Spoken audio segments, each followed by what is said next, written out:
Je dépose mes rêves à tes pieds. Je dépose mes plans, mes ambitions, mes désirs. J'ai trop voulu faire à ma manière, mais aujourd'hui je veux seulement ce que toi tu veux pour moi.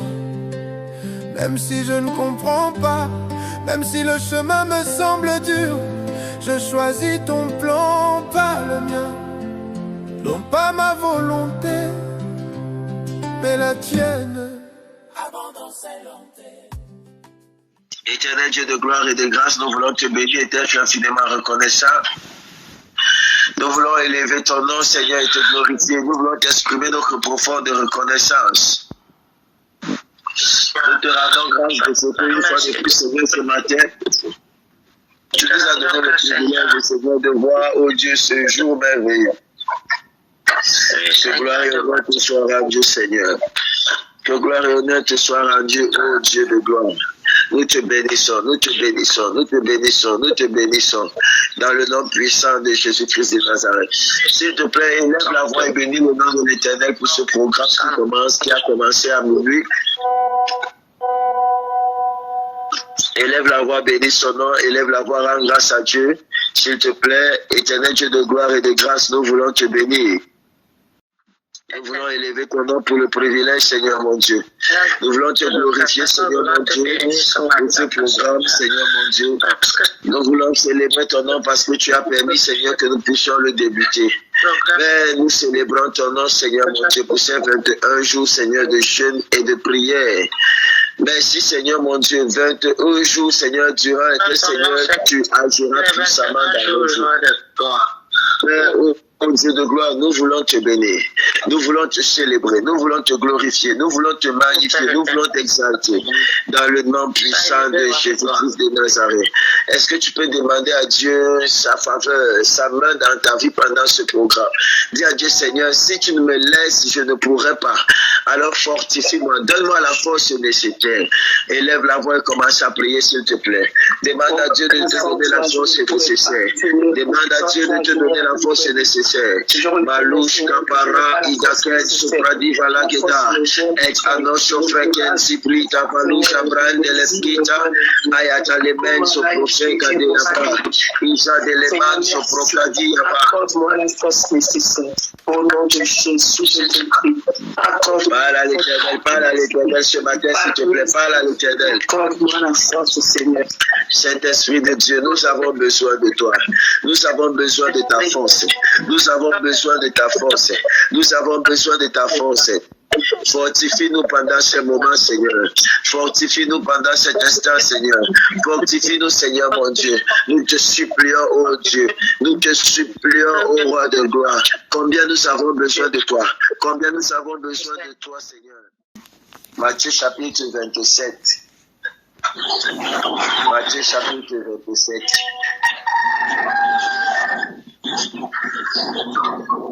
À partir du verset 51 au verset 52. Matthieu chapitre 27. From your tomb to my belief, living waters flow for you to me. Matthieu chapitre 27, le verset 51, il est écrit: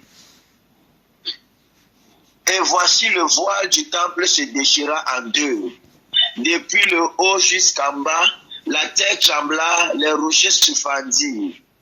Père, je bénis ton nom, qu'il me soit permis de la transmettre de transmettre ta parole dans toute sa véracité. Que gloire et honneur te soient rendus dans le nom puissant de Jésus-Christ. Somebody say amen. Amen. Donne-moi un amen puissant, mes amis. Amen. Mes amis, la Bible déclare: et voici le voile du temple se déchira en deux. Ça ne s'est pas déchiré en trois. Et voici le voile. On s'entend, pardon, ton micro. Et voici le voile se déchira en deux. Il se déchira depuis le haut jusqu'en bas. pas depuis le bas jusqu'au haut, mes amis, mais il se déchira depuis le haut jusqu'en bas. Et voici le voile qui couvrait le temple. Et voici, mes amis, ce voile a été déchiré. Qu'est-ce que la Bible nous dit, mes amis? La Bible nous apprend que la mort de Jésus-Christ est une vérité glorieuse. Un fondement de notre foi chrétienne, mes amis. Un fondement glorieux, mes amis. Elle nous apporte, mes amis, la paix avec Dieu. Pourquoi? Parce que le voile, c'est ce qui nous empêchait, mes amis, d'être en paix et d'être en relation directe avec l'Éternel. Il fallait toujours passer par des sacrificateurs. Les sacrificateurs, mes amis, à la présence du voile, c'était des personnes qui étaient comme des anges, le peuple de Dieu. Ils devaient prendre le sacrifice et aller présenter devant Dieu. Il va se faire, mes amis, que lors de la mort du Seigneur Jésus-Christ, en tant que sacrifice, je vais bannir cette initié entre mon peuple et moi.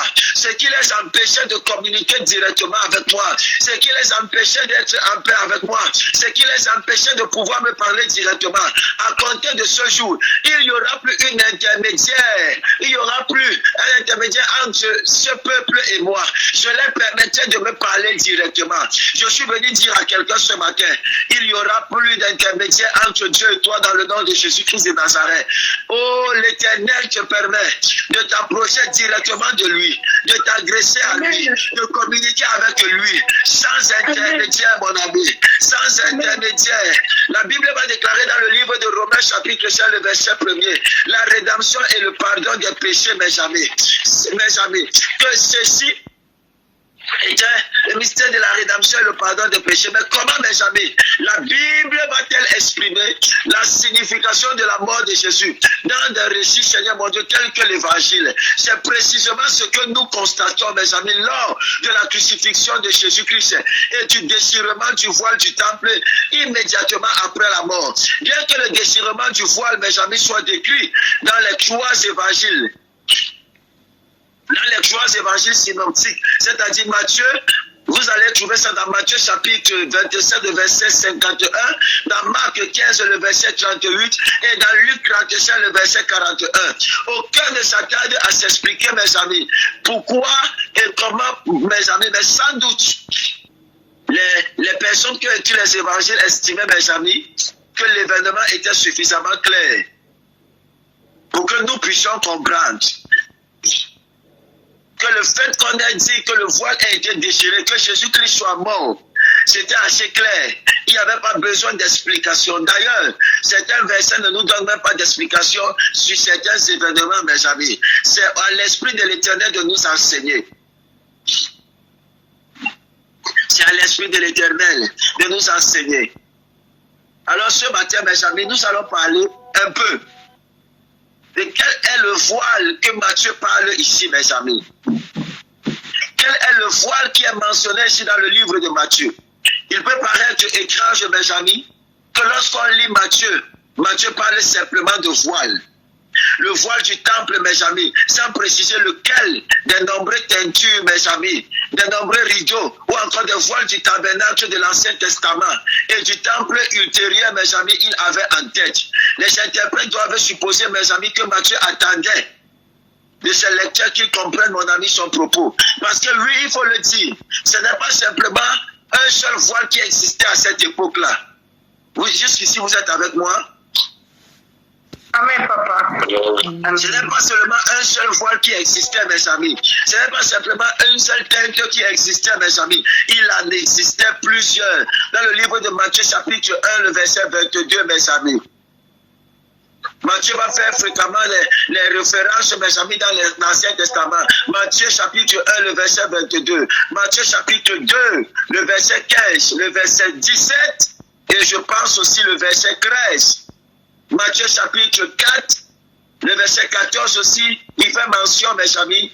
Et Matthieu chapitre 5, le verset 17. Chacun de ces versets bibliques fait référence à l'Ancien Testament, le considérant, mes amis, comme une autorité importante dans sa parole et dans son message.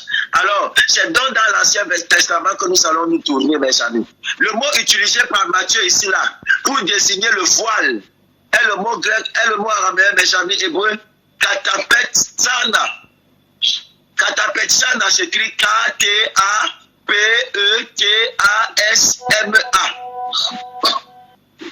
Est-ce que vous avez écrit? Katapetsana. K-A-T-A-P-E-T-A-S-M-A. Katapestashma. C'est bon, vous avez pu noter? Est-ce que vous avez pu noter, mes amis, le mot? Oui. Ok. Voilà. Merci beaucoup, Geneviève. Sois béni. Alors, le mot catapestasme désignait quoi, mes amis? C'est un terme technique dans la version grecque de la Bible, mes amis, du Nouveau, de l'Ancien Testament, la Septante, qui désigne 3 types de teintures, mes amis, différentes dans le tabernacle et le temple, mes amis. 3 types de teintures. Mais dans la syntaxe, mes amis, de l'affirmation de Matthieu concernant le voile du temple, l'expression le voile intérieur est très important. Et ce voile intérieur suggère, mes amis, qu'un seul voile pouvait être visible. Pas tous les autres. Un seul voile pouvait être visible. Le voile intérieur. Le voile placé devant le Saint des Saints, mes amis. Ce voile décrit en premier, mes amis, et en détail dans les descriptions du tabernacle, était dans les fils, était, mes amis, fait de fils bleus. De fils bleus, de pourpre et d'écarlate. Et de lin, mes amis, finement retors. Et orné de chérubins, brodé par un artisan, mes amis, habile. Lorsque Moïse donnait ses instructions, il devait être suspendu devant le Saint des Saints. Quand je parle du Saint des Saints, c'est-à-dire je parle du lieu très saint. Dans le voile qui a été déchiré, c'était le voile qui ne se trouvait pas devant le lieu saint, qui ne se retrouvait pas, mes amis, à l'entrée des parvis, mais qui se retrouvait devant le Saint des Saints, c'est-à-dire le lieu très saint. C'était le voile qui couvrait le lieu très saint. Et si ce voile c'était le lieu qui couvrait le lieu très saint, ça veut dire que c'est là-bas que la présence de Dieu résidait. Je ne sais pas si vous êtes avec moi jusqu'ici, je nous amène quelque part. C'est là-bas que la présence de Dieu résidait, mes amis. C'est là-bas que Dieu résidait. Je parle et je vous donne la signification de ces termes pour vous faciliter la prochaine fois lorsque vous allez lire la compréhension, mes amis, biblique et théologique de ce mot de voile-ci là. Parce que oui, je prends la connaissance et elle est très importante. Alors ce voile-ci là, mes amis, couvrait le lieu très saint, couvrait, mes amis, le lieu des saints, mes amis. Est-ce que je parle à quelqu'un?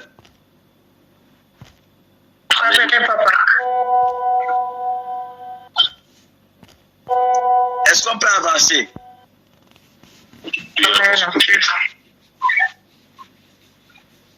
Akamala telemenzo kariva idayava telemenzo pradia. Ikarosh kamanzakata. C'était, mes amis, un cube parfait orné de 10 coudées, mes amis, de côté. Le voile était suspendu par des crochets d'or, mes amis, à une armature, mes amis, en bois d'acacia. Elle-même, mes amis, recouverte d'or. Vous pouvez imaginer comment est-ce que c'était lourd, c'était épais. Imaginez-vous simplement quelque chose qui est brodé à main, mes amis. Allez-y lire Exode chapitre 26, le verset 32 au verset 33. Vous allez trouver ce que je suis en train de dire. Et l'arche de l'alliance était conservé derrière ce voile-là. L'arche de l'alliance était le symbole de la présence de Dieu. On est tous d'accord. C'était le symbole de l'alliance. Amen. Amen. Donc, ce voile-là était donc utilisé, mes amis, pour séparer le lieu saint du lieu très saint. Dans le lieu saint du lieu saint, très saint. Exode chapitre 26, le verset 33. Il était chargé, mes amis, de protéger l'ardoise d'expiation de l'arche dans le livre d'Exode 26, le verset 34. C'est-à-dire, c'est là où on partait présenter le sang. C'est-à-dire, on immolait l'animal à l'extérieur, dans les parvis, mes amis, et le sacrificateur faisait ce qu'on appelait le bain d'expiation. Il prenait le sang maintenant, il l'entrait, mes amis, dans le lieu saint. Et puis, il prenait une partie pour aller dans le lieu très saint, pour présenter, mes amis, le sang devant l'arche de l'alliance où les deux chérubins avaient les ailes tendues qui se touchaient. Donc, lorsque le voile, je suis en train de nous emmener quelque part, mes amis, à chaque fois qu'un sacrifice d'expiation était immolé, ça, j'entre dans la pneumatique. S'il vous plaît, donnez-moi votre attention. Nous parlons un peu de la systématique. Je touche un peu la systématique et la pneumatique. Mes amis, lorsque le sang d'expiation d'un animal était immolé, ce sang-ci devait être versé, une partie, mes amis, apportée sur l'arche de l'alliance, pour que les anges, ces chérubins, dont les ailes se touchaient, ils étaient chargés d'identifier, d'examiner si le sang était digne pour pouvoir sauver l'humanité.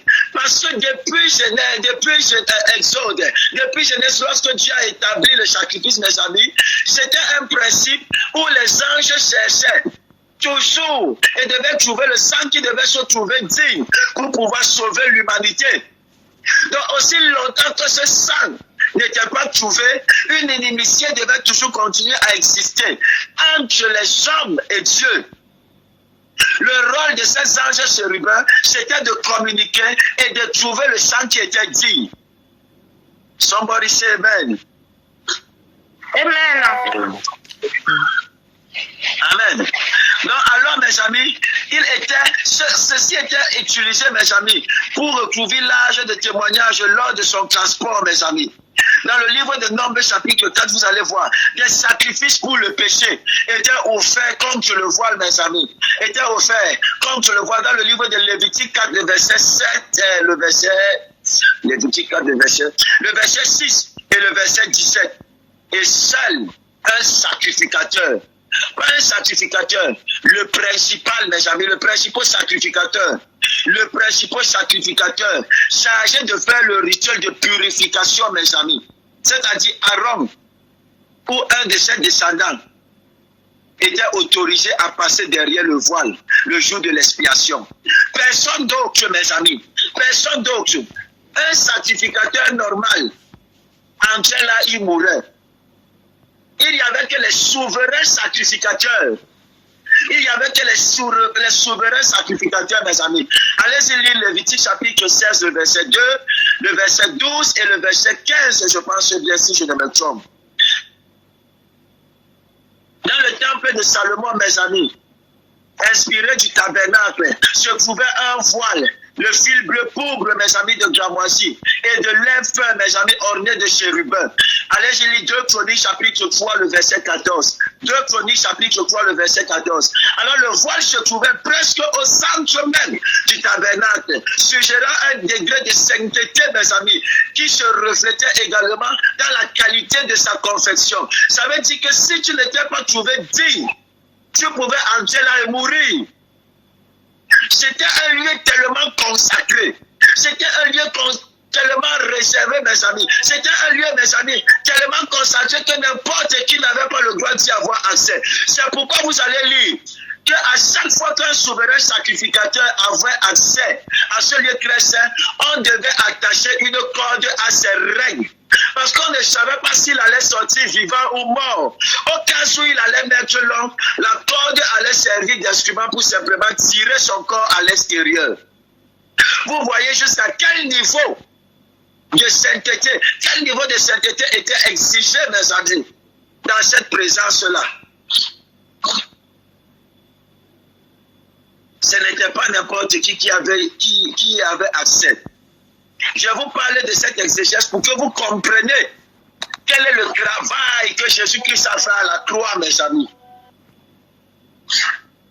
Pour y avoir accès, ce n'était pas tout le monde. Et même les personnes qui étaient sélectionnées, on devait veiller sur eux, mes amis, à ce qu'ils aient fait leur ablution, leur nettoyage parfaitement, à ce qu'il j'ai vécu, mes amis, sans avoir commis une action, mes amis. C'était un lieu hautement consacré. C'était un lieu très saint, mes amis. C'était un lieu très saint, mes amis. Est-ce que je parle à quelqu'un? Est-ce que je parle à quelqu'un? Amen. Amen. Alors le rôle, mes amis. Oh, le rôle, mes amis, de ce voile, du déchirement du voile, mes amis. Pour pouvoir comprendre ça, il faut d'abord comprendre l'explication du but et son fonctionnement, mes amis.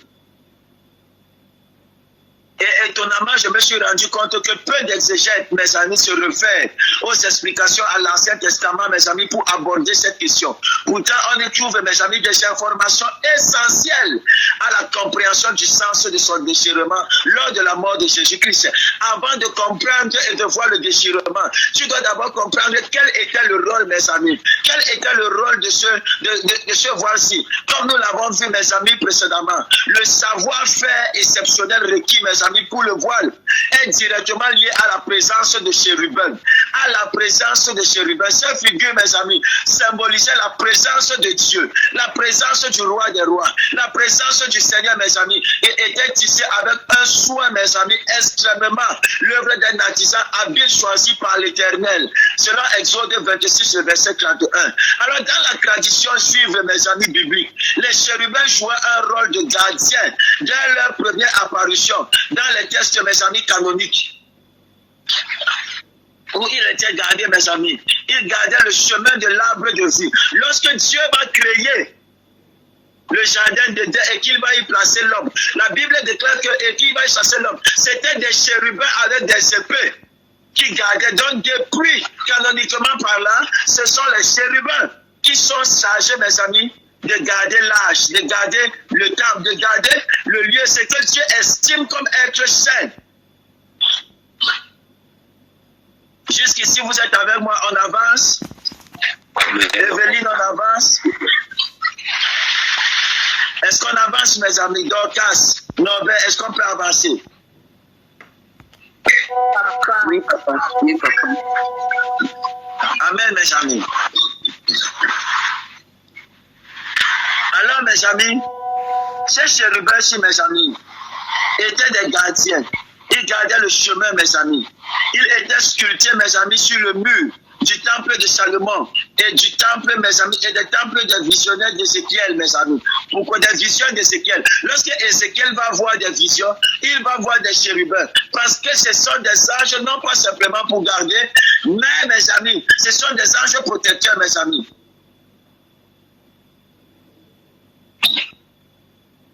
Les chérubins sont toujours présents. Ce sont eux qui, mes amis, qui ordonnent à Moïse de fabriquer. Dieu va ordonner à Moïse de fabriquer 2 chérubins d'or. Martelés, mes amis. Vous allez comprendre pourquoi est-ce que je vous donne toute cette histoire. Au ciel, mes amis, déployés vers le haut et recouvrant, mes amis, l'ardoise des expiations. Ils devaient, mes amis, être disposés face à face. Allez-y lire Exode chapitre 25, le verset 20 et Hébreux 9, le verset 5. Gardien de la gloire des expiations, mes amis, par laquelle la gloire divine s'agresserait, mes amis, à Israël. Exode 25, le verset 1er, verset 22. Ces chérubins, mes amis, sur le voile, servaient-ils alors, mes amis, servaient-ils de la même manière à garder le chemin vers le sanctuaire de Dieu au sein du Saint des Saints? Ils servaient, mes amis, à garder, comme ils ont été placés pour garder l'entrée du jardin d'Éden, c'était des chérubins, c'était l'image, mes amis, des chérubins protecteurs qui gardaient l'arche de l'alliance, mes amis. Mais sauf que cette fois-ci, leur rôle n'était pas simplement de garder l'arche, mais d'analyser le sang qui devait être versé sur la doise de l'expiation. Amen. Amen. Amen. Donc, la fonction première de ce voile-ci-là, c'était de séparer le lieu saint du lieu très saint. Et cette séparation, mes amis, est au cœur de tout le code sacerdotal du système sacrificiel. De l'Ancien Testament jusqu'au Nouveau Testament. Séparer, mes amis, vient du mot grec, boldassé, qui qui est impur, mes amis, de ce qui est pur. C'est-à-dire même qu'une séparation de ce qui est une distance, une séparation entre ce qui est pur et ce qui est impur. Entre ce qui est pur et ce qui est impur, mes amis. Est-ce que je parle à quelqu'un? Je prie ce matin que l'Éternel mette une séparation entre ce qui est pur et impur de ta vie. Au nom puissant de Jésus-Christ de Nazareth. Entre ce qui est pur et impur dans ta famille. Au nom puissant de Jésus-Christ. Il y aura un boldasse dans ta vie ce matin. Au nom puissant de Jésus-Christ de Nazareth. Amen. Somebody say amen. Amen.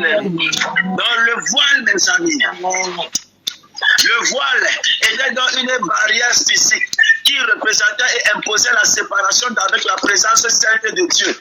Intronisé, mes amis, tout Aaron et ses fils étaient séparés. La transgression de cette séparation entraînait directement la mort. Directement. Regardez Nombre 18, le verset 7. Lévitique 16, le verset 2. Tous ceux qui violaient, qui entraient, mes amis, cette séparation, qui entraient l'état impur, mouraient directement. On ne pouvait pas entrer dans la sainte présence de l'Éternel. Comme ça, mes amis, sans avoir pris soin d'être pur. Sinon, on mourrait directement. Cet accès-là nous donnait, mes amis, droit à la mort. L'accès au sein des saints était autorisé uniquement lors du jour des expiations. Lorsque vous allez voir, mes amis, dans le livre de Matthieu ou dans le livre de Luc, mes amis, vous allez voir que le sort était tombé sur Zacharie, mes amis. C'était par choix, c'était par choix. On n'y entrait pas tous les jours. On n'y avait pas accès constamment. On n'allait pas dans le sein des saints n'importe comment, mes amis. Il fallait s'y préparer. Et il fallait, mes amis, que pendant la prière, le sort tombe sur toi. Ce n'était pas un choix au hasard, mes amis. C'était un choix spirituel. Et lorsque le sort tombait sur toi, tu devais être préparé afin d'y avoir accès. Sinon, c'était ton cadavre qu'on devait ressortir de ce lieu. Mais aujourd'hui, nous avons une grâce. Aujourd'hui, mes amis, nous avons une grâce. Oh! Là où le grand prêtre pouvait porter l'offrande derrière le voile, en tant qu'offrande d'expiation et de purification, mes amis, le sang était alors introduit dans le sein des saints et aspergé sur la douage d'expiation de l'arche, mes amis. Le jour des expiations, Aaron devait utiliser le sang du sacrifice d'expiation pour purifier et consacrer l'autel. Toutefois, mes amis, seul le grand prêtre pouvait y entrer et il pouvait, mes amis, y pénétrer, mes amis. Il ne pouvait pas y pénétrer, mes amis, quand il le voulait, déclarait l'Éternel, car j'apparaîtrai dans la nuée au-dessus du propitiatoire. Lévitique 16, le verset 2, mes amis. Et lorsque le sang était versé, l'ange devait analyser, mes amis, le sang. Jusqu'au jour où Jésus-Christ va mourir, chaque jour que les prêtres entraient avec le sang, ils versaient sur la douce. L'ange, les anges, mes amis, communiquaient entre eux. Et ils disaient, le sang, ce n'est pas digne. Le sang, ce n'est pas digne. Mais le jour où, mes amis, l'offrande parfaite va être immolée à la hauteur de la croix, la Bible va déclarer, un ange va venir recueillir son sang sur une coupe, va entrer, mes amis, dans le lieu très saint, aller sur le propitiatoire, prendre le sang, verser sur la douche, mes amis, de l'expiation. L'ange, les deux anges, mes amis, chargés d'analyser le sang, vont communiquer entre eux. Pendant qu'ils seront en train de communiquer, mes amis, les deux anges vont se dire, nous ne comprenons pas quelque chose. Il y a quelque chose d'inhabituel. Nous avons eu l'habitude de recevoir les sangs indignes. Nous avons eu l'habitude de recevoir les sangs qui ne pouvaient que couvrir les péchés. Mais ce sang-ci, il est différent. Ce sang-ci est différent. La Bible déclare, l'information a été remontée jusqu'au ciel pour aller parler au trône, là où le Père était assis sur le trône. Et la Bible déclare, le sang a été trouvé digne. Lorsque le sang a été trouvé digne, il y eut un tremblement dans le temple. La Bible le dit dans les versets que nous avons lus, mes amis. La Bible dit, la terre trembla, les rochers se fendirent. La terre trembla, les rochers se fendirent. Parce que le sang qui devait sauver l'humanité venait d'être analysé et trouvé, mes amis. Alors, lorsque la terre trembla, le voile qui devait servir d'inimitié, introduisant alors une nouvelle génération dans le lieu très saint, sans protocole préétabli, mes amis, venait d'être accompli, venait d'être trouvé. Alors, le voile va se dessiner pour introduire cette nouvelle génération dans ce lieu très saint où nous avons été trouvés dignes. Ceci n'est plus de ton bord, ceci n'est plus grâce à ta sainteté, ceci n'est plus grâce à ta sanctification, mais parce que l'agneau parfait, l'agneau qu'on cherchait, qui devait ouvrir dans le sang, devait ouvrir le livre qui était fermé par les 7 sceaux. Le sang venait d'être trouvé par les chérubins. C'est d'où le Saint-Esprit, mes amis, pouvait descendre et habiter dans le cœur des hommes, dans le corps des hommes, parce que les hommes avaient été trouvés dignes et le voile avait été déchiré pour dire aux hommes, pour dire à Dieu que cette fois-ci-là, là où le Père pouvait mettre une inimitié, moi le Fils, je leur ai donné accès, que le livre de Jean chapitre 17 il va du Père, je leur ai donné la gloire que tu m'as donnée, afin qu'ils soient un, comme je suis un avec toi, toi à moi, moi à eux. Amen. Amen, amen, amen.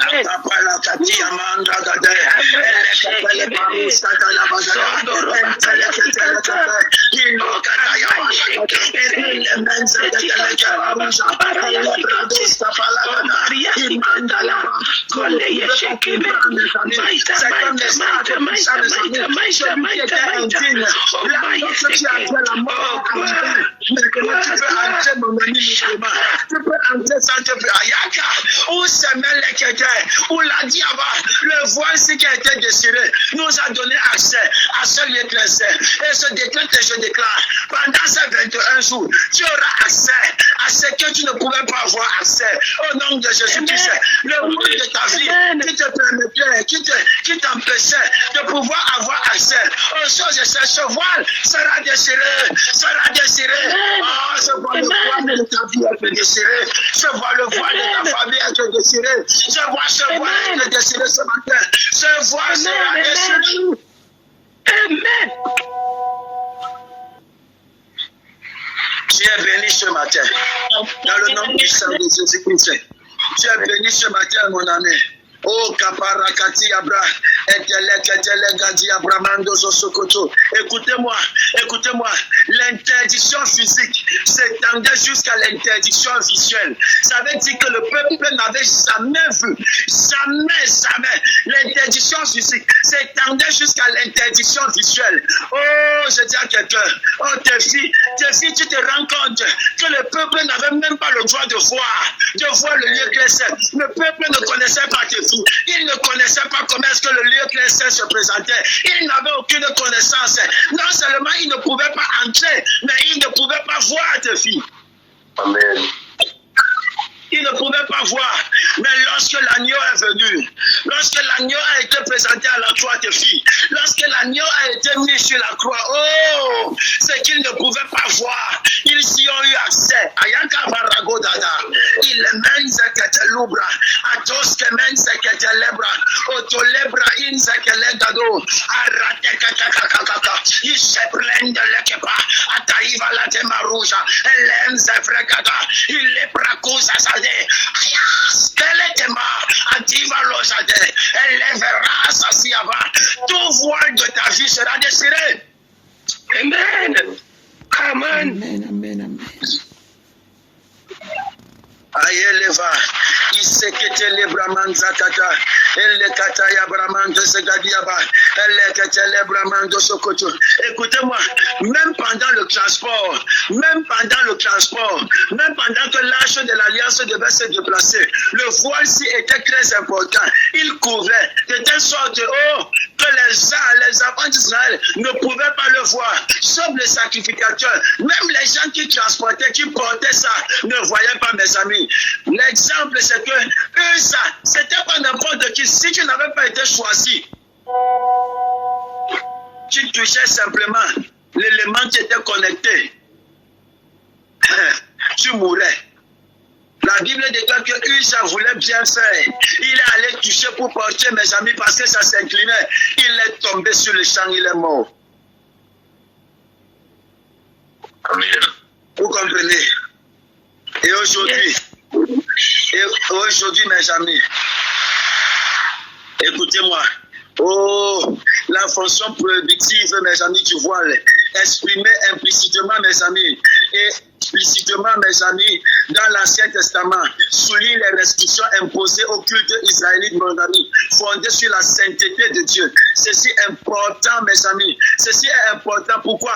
Parce que sous l'Ancienne Alliance, les fidèles n'avaient qu'un accès limité à Dieu dans le temple et ne pouvaient l'approcher, mes amis, que par le sacrifice et la prière. Et non, mes amis, à leur guise. Seul un grand prêtre, un grand sacrificateur, rituellement pur et sans défaut, mes amis, pouvait s'approcher de l'Éternel, de Yahvé, mes amis, sans être mis à mort. La sévérité de cette punition, mes amis, concernait avant tout la sainteté de Dieu lui-même et le caractère sacré des objets directement liés à ce culte, mes amis.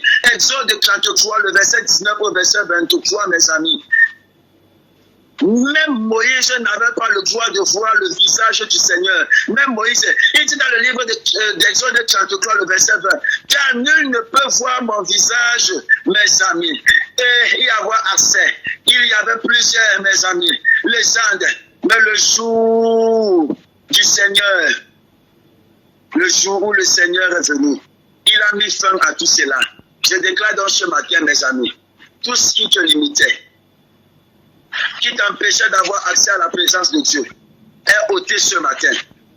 Nous avons accès à cette présence dès ce matin. Dans le nom puissant de Jésus-Christ. Dans le nom puissant de Jésus-Christ. Ce voile sera déchiré. Et tu pourras y entrer dans le nom de Jésus-Christ. Donne-moi un amen puissant. Amen. Amen. Tu es béni ce matin. La grâce et la main de l'Éternel sont parlantes dans ta vie. Amen. Je nous donne rendez-vous lorsqu'il sera 9h. Shalom, shalom, shalom à tous. Shalom. Shalom.